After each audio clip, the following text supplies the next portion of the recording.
밑에 집 여자가 칼을 들고 새벽마다 옵니다. 밑에 집 여자가 칼 들고 새벽마다 우리 집으로 온다는 거예요? 네, 아마 읽어봐야 될 것 같은데 네. 일단 제목이 그러네요. 섬찟합니다. 안녕하세요. 저는 전주에 혼자 살고 있는 28살 청년입니다. 다름이 아니라 2주 전쯤 지인들과 집에서 식사를 하고 있었는데 누군가 초인종을 눌러 나가보니 어떤 여자가 서 있었습니다. 누구세요? 라고 물어보니까 나 407호인데 라고 반말을 하길래 무슨 일 때문에 오셨죠? 라고 하니 쿵쾅거리는 소리 때문에 왔다고 하는 겁니다. 저는 지인들과 밥 먹으며 시끄러웠나 하는 생각에 조용히 하겠다고 했지만 그분이 계속 시비를 걸길래 이상한 생각이 들어서 가까이 가보니 술 냄새가 엄청나는 겁니다. 그래서 술에 취하신 것 같으니 나중에 경찰 분들과 함께 다시 오시라고 했지만 계속 욕설을 하시며 시비를 걸어와서 말다툼을 하게 되었습니다. 그날은 지인들이 그 여자분을 잘 타일러 집으로 보내고 그 후 잠잠하길래 그날은 술에 취해서 오신 건가? 라는 생각을 하며 지냈습니다. 그런데 며칠 후 아파트 1층에서 그 여자분을 다시 만나게 됐습니다.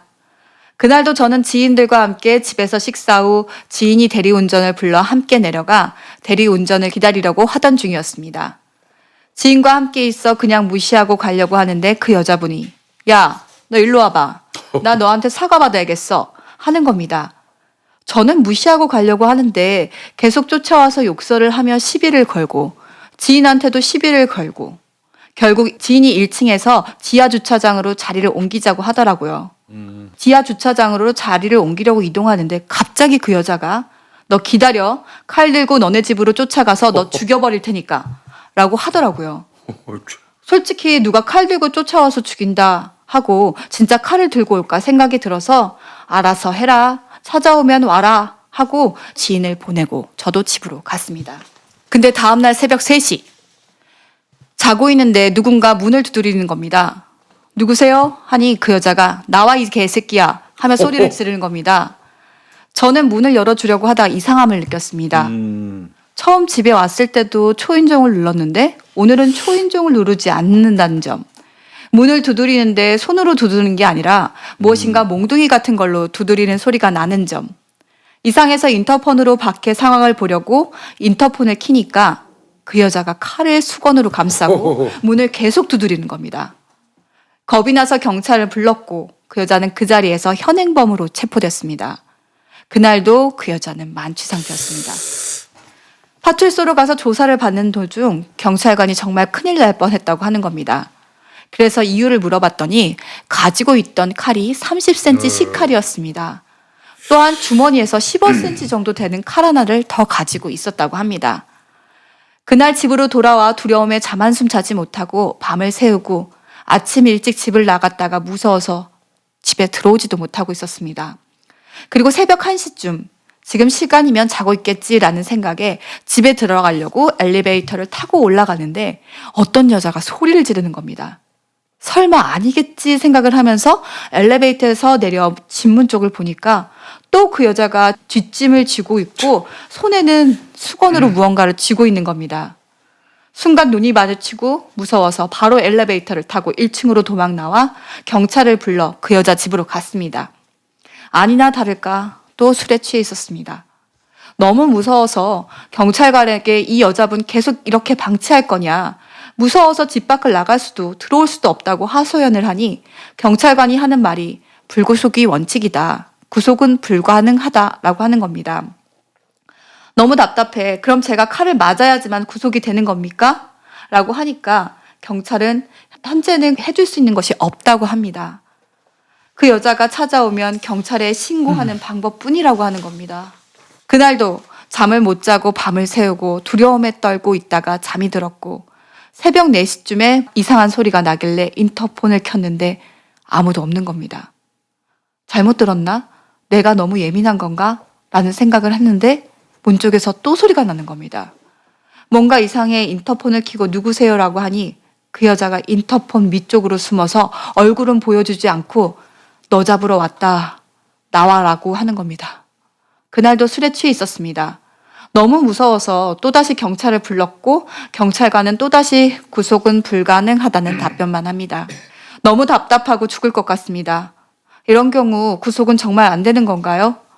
파출소에 전화도 해보고 경찰서에 전화를 해봐도 구속은 안 되니 그 여자가 찾아왔을 때마다 경찰에 신고를 하라고 하는데 무서워서 집 밖을 나갈 수가 없습니다. 생활이 안 돼서 미칠 것 같습니다. 오늘 아침 7시 그 여자가 또 찾아왔습니다. 자고 있는데 문을 두드리며 찾아와서 경찰을 불러 그 여자는 집에 갔고 저는 경찰과 이야기하는데 그 경찰관들에게 정말 미칠 것 같다. 가족 2명 이상만 동의하면 병원에서 치료받게 할 수 있다고 들었다. 그렇게 하면 안 되냐고 하니까 그런 경우 이재명이 지금 재판받는 거 아니냐. 그걸 왜 우리한테 하라고 하냐. 우리가 할 수 있는 게 아니다. 본인이 이사 가라라고만 합니다. 정말 미치겠습니다. 자문 좀 부탁드립니다. 이거 참.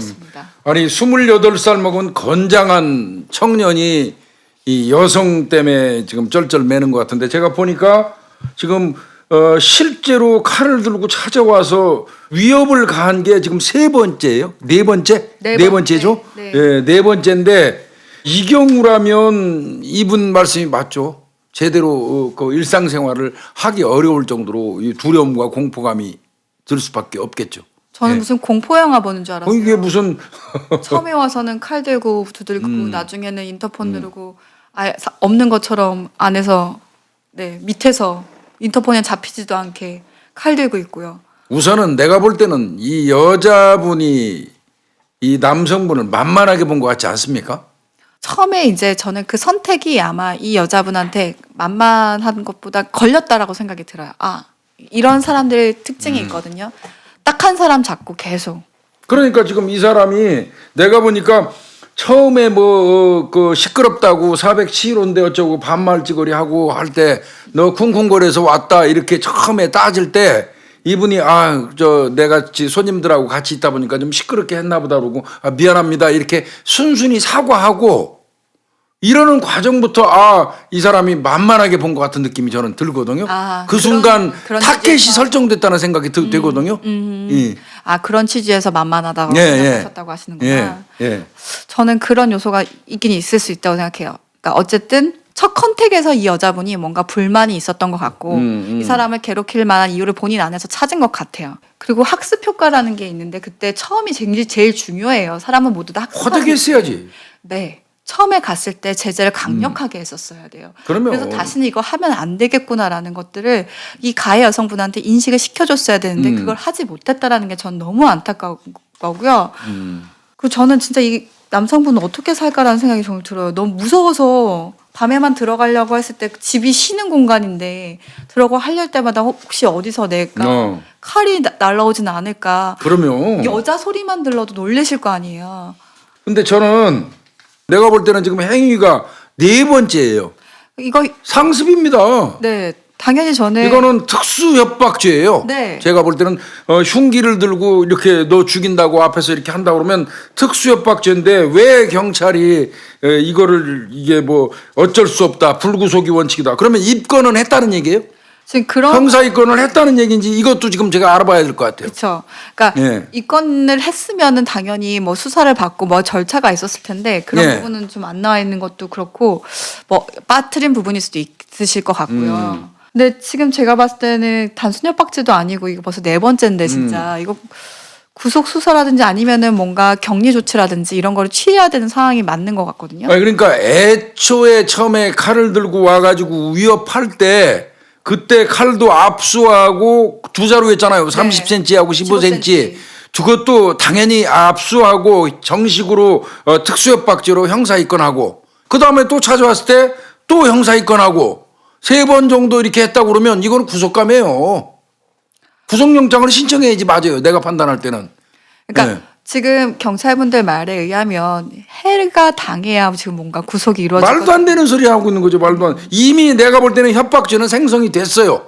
기수에 이르렀다고요. 협박은 해악을 고지하는 순간 이미 협박죄가 생성되는 겁니다. 범죄가 완성되는 거예요. 그리고 사연을 느끼신 분도 거기에 대해서 자기 위협을 느꼈고요. 그럼요. 또 죽인다고 협박을 했잖아요. 해악을 고지했잖아요. 해악을 고지하고 그것을 본인이 또 그렇게 느꼈잖아요. 그럼요.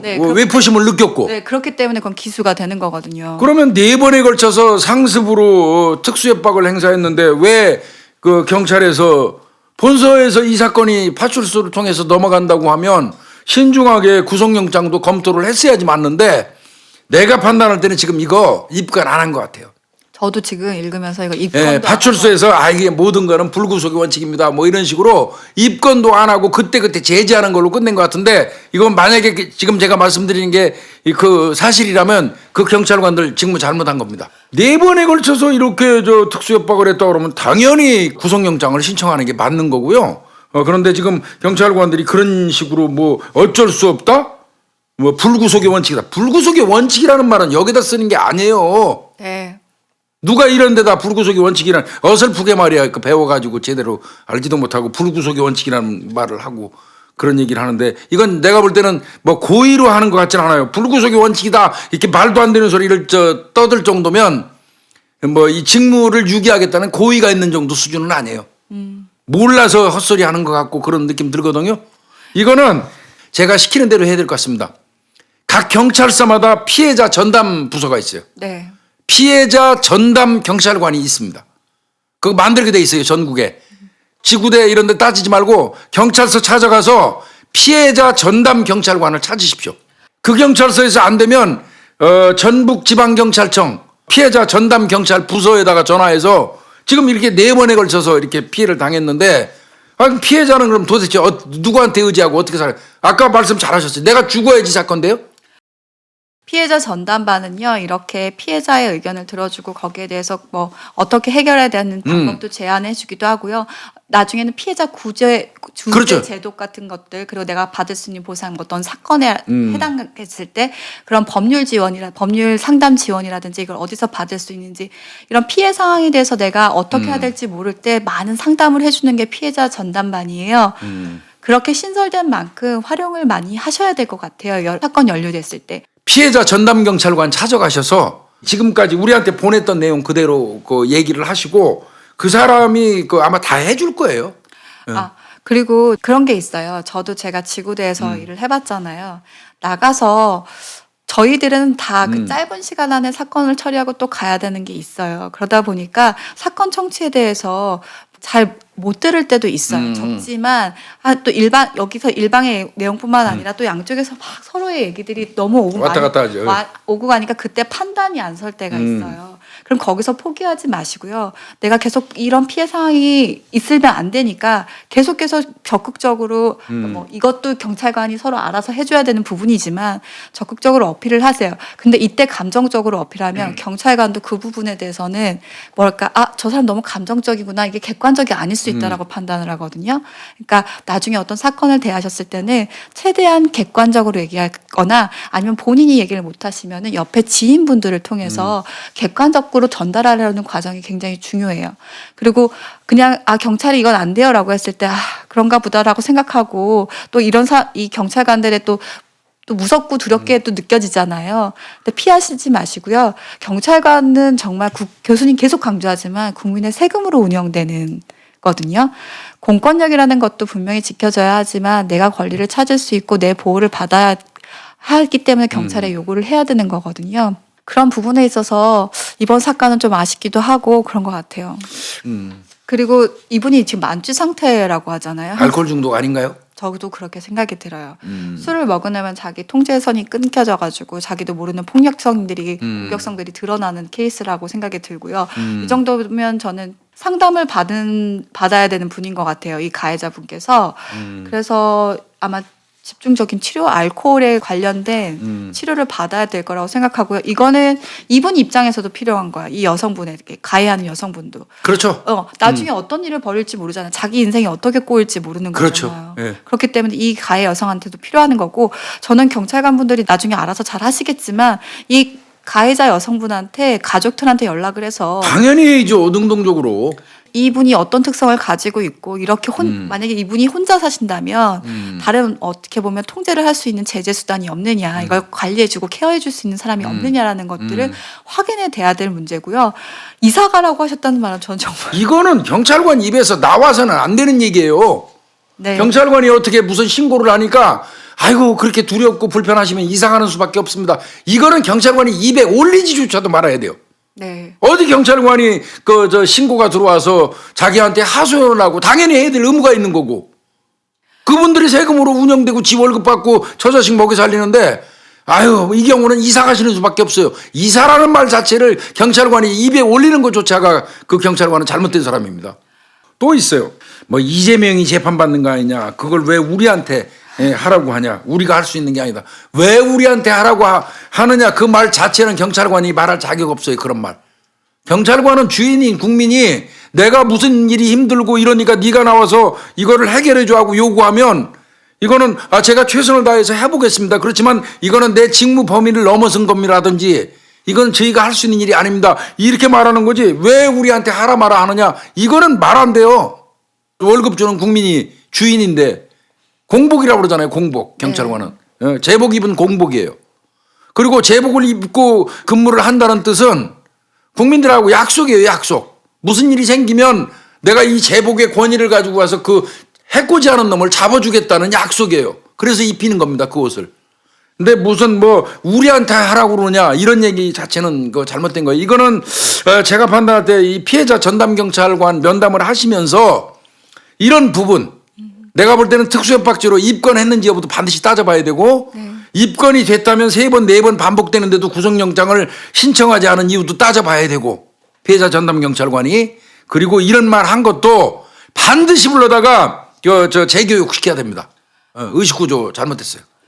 저는 제가 특히 여자다 보니까 이 상황을 겪는다고 생각하면 끔찍한 얘기예요 이거. 어쨌든 청년이시다고 하시더라도 이런 경우 솔직히 전 그런 생각도 들 것 같아요. 내가 잘못 막으려고 했다가 오히려 내가 가해자가 될 수도 있다라 보니까 최대한 접촉을 안 하고 무언가를 해결하시려고 그래서 제3자의 도움 필요해서 경찰에 신고하신 거잖아요. 그럼요. 근데 그거를 모른 채 하는 거잖아요. 그럼요. 그러니까 저는 그럼 당사자들끼리 당사자도 아니죠. 이게 서로가 부딪히다 보면 더 큰 사건이 일어날 수도 이거 있어요. 누가 감당할 거예요? 그러니까 경찰은 예방의 의무가 있잖아요. 그럼요.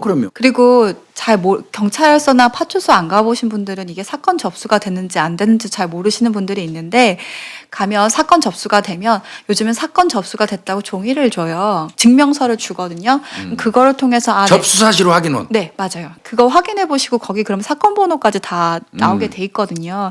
그러면 내가 사건 접수가 됐구나. 그리고 담당 형사님하고도 컨택을 그러면서 하시고 어떻게까지 진행되는지 확인을 해 보셔야 돼요.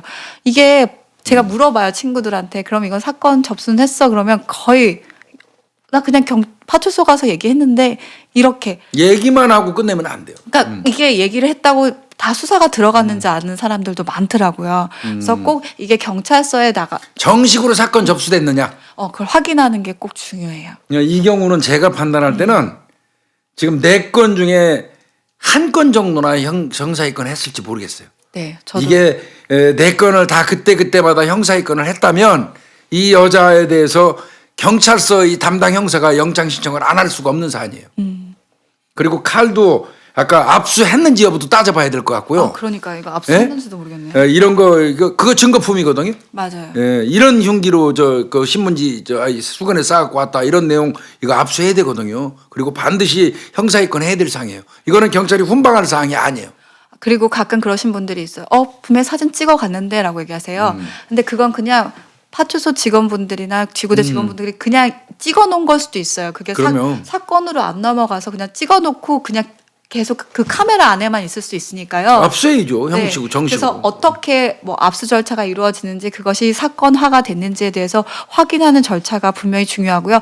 왜냐하면 사건이 접수되는 것과 접수되지 않는 건 차이가 되게 커요. 접수돼야지 누적돼 가지고 상습범이 되고 상습범이 돼야지 또 조그만 요만한 잘못이라도 하면은 그때 구속시키고 신병을 분리 조치할 수 있을 거 아니에요. 이 경우는 이게 사실이라면 정말 얼마나 이 사람 불안하겠어요. 그러니까 늘 부끄럽고 창피해요. 이런 거 나올 때마다. 전 솔직히 얘기해서 사건 의뢰 받을 때마다 불안해요. 그 어렵지 않은 일을 왜 이렇게 무성의하게 일처리하는지 모르겠어요. 사연을 보내주신 분 엄청 두려웠을 거라는 생각이 들고 또 이렇게 얼마나 답답하셨으면 저희한테까지 사연을 보냈을까라는 생각을 합니다.